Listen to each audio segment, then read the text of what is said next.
வணக்கம் நண்பர்களே. சில நாட்களுக்கு முன்னாடி ஒரு தீர்ப்பு பெரிய பரபரப்பா பேசிட்டு இருந்தாங்க இல்லையா? அதாவது சேல் டீட் மட்டுமே அ நம்ம அந்த இடத்துக்கான நம்ம சொத்துக்கான உரிமையாளர் கிடையாது அப்படின்னு சொல்லிட்டு நீதிமன்றங்கள் சொல்லிடுச்சு. அப்புறம் என்னதான்ப்பா சொல்றது அப்படின்னா, இப்போ சமீபத்தில நம்மளுடைய சென்னை உயர்நீதிமன்றம் ஒரு முக்கியத்துவம் வாய்ந்த தீர்ப்பு ஒண்ணு சொல்லியிருக்கு. என்னன்னா, பட்டா, கிஸ்துலலாம் உங்க பேர் இருந்தா மட்டும் போதாதுங்க. அது மட்டுமே வச்சுக்கிட்டு நீங்க உரிமையாளர்ன்னு சொல்லிற முடியாது அப்படின்னு சொல்லிடுச்சு. என்ன அதிர்ச்சியா இருக்கா? அது என்ன காரணத்துக்காக அந்த தீர்ப்பு வழங்கப்பட்டது அப்படிங்கிறத தெரிஞ்சுக்கிறதுக்காக நம்ம வழக்கோட சாராம்சம் என்னன்னு பார்த்தோம்னா, இந்த வழக்க தொடுத்தது ஒரு ஒரு பெண் தன்னுடைய சகோதரருக்கு எதிரா பாகப்பிரிவினை தன்னுடைய குடும்ப சொத்து, அப்பா பேர்ல இருக்க சொத்து பாகப்பிரிவினை பண்ணி தன்னுடைய பங்க குடுக்கணும்னு சொல்லிட்டு கேஸ் போடுறாங்கங்க.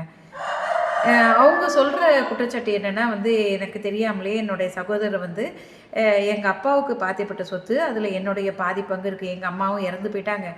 அப்ப அதில இருக்கிறத எனக்கு குடுக்காம பட்டாவ அவர் பேருக்கு மாத்திக்கிட்டு, இப்ப சமீபத்தில இன்னொருத்தருக்கு வித்திருக்கிறாரு போல இருக்கு. ஆனா பொசஷன் அனுபவத்த பாத்தியதைய மட்டும் குடுக்கல. இன்னும் இது என்ட்ட தான் இருக்கு. நாங்க 2 பேருமே தான் கூட்டா தான் அனுபவிச்சுட்டு வந்திருந்தோம். ஸோ எனக்கு குடுக்காம அவருடைய சேல் டீட் அவர் போட்டிருந்தாருன்னா, அது செல்லாதது. எனக்கு அது பாகப்பிரிவினை பண்ணி குடுக்கணும் அப்படின்னு சொல்லிட்டு கேஸ் ஃபைல் பண்ணியிருந்தாங்க. இது கீழ இருக்க டிஸ்ட்ரிக்ட் கோர்ட்ல என்ன பண்ணாங்க, அ இல்ல அவங்க இந்து பெண்ணுங்கிறச்ச, அப்பாவோட சொத்துல அவங்களுக்கு சம பங்கு உரிமை இருக்கு அப்படின்னு அவங்க கேட்குறது நியாயம் தான் அவங்களும் அவங்களுக்கு குடுக்க கடமைப்பட்டுருக்காங்க. ஆனாலும் அதே சமயத்துல அந்த 2005 அ பெண்களுக்கு குடும்ப சொத்துல சம பங்கு இருக்கு, ஒரு உரிமை இருக்குன்னு சொல்லிட்டு ஒரு சட்ட திருத்தம் கொண்டு வரப்பட்டது இல்லையா? 2005ல. அன்னைக்கு தேதியில அவங்க அப்பா உயிரோட இல்லங்கிற காரணத்துக்காக இவங்களுக்கு குடுக்க முடியாது அப்படின்னு சொல்லிட்டு தீர்ப்பு சொல்லிட்டாங்கங்க.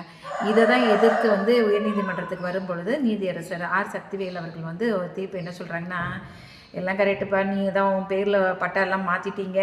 கிஸ்ஸெல்லாம் ரசீதுலாம் உங்கள்ட்ட இருக்கு. நான் தான் அனுபவிச்சுட்டு இருந்தேன். எங்க அப்பா, அம்மா கல்யாணம் பண்ணி குடுத்த உடனே பொண்ணுக்கு குடும்ப சொத்துல பங்கு கிடையாது. எல்லாமே நீதான்ப்பா, உனக்கு தான் சொத்து பங்கு அப்படின்னு சொல்லிட்டாங்க. அதுக்கு ஆதாரமா தான் பாருங்க, நான் தான் விவசாயம் பண்ணிட்டு இருந்தேன். பட்டா என் பேர்ல மாறிடுச்சு. கிஸ்து என் பேர்ல தான் இருக்கு பாருங்க." அப்படின்னு சொல்லிட்டு இருந்தது எல்லாம் சரிதான்.